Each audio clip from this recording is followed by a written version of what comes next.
继续来看这件是台中地检署搜索到国民党台中市总部。早起8点半，大批的检调人员进入到总部来搜索，讲可能是罢免到立委蔡其昌甲何欣纯的连署书牵涉到死亡人数。台中总部负责甲罢免社团联络的3个总干事，互带去问笔录。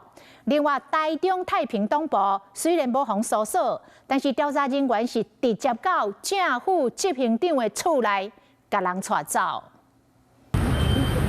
台中地检人员行出门，带回3个人协助调查，再去因到国民党台中市的总部去搜索。带走的是谁哈？不方便，不好意思。要先带走一个人吗？这个我都不方便回答你啦。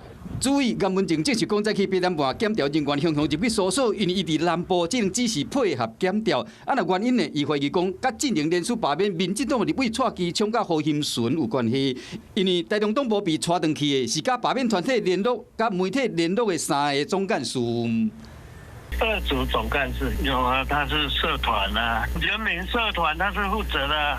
那台中市总部包括丰原、太平、台里等等，政府执行长拢被带回去。透早带回遮侪人，消息传到立法院，蔡其昌甲何欣纯拢讲，希望会当调查清楚。台中市这种死亡联署，在我选区就占1半以上啊，其实那个比例都非常的高，很不合理。那毕竟我的一届联署的时候，确实是有66个这个死亡联署。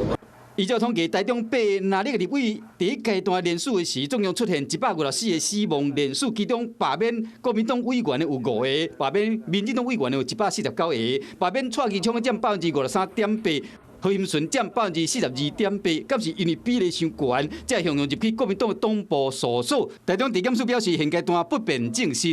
有没有什么意见要表达呢？市党部被搜索。我们在这边。记者问台中市长罗秀燕，伊无想要回应，直接就离开。你好，我是宋彦明，想掌握最及时的新闻资讯吗？赶紧订阅、按赞、开启小铃铛，锁定华视新闻 YouTube 频道。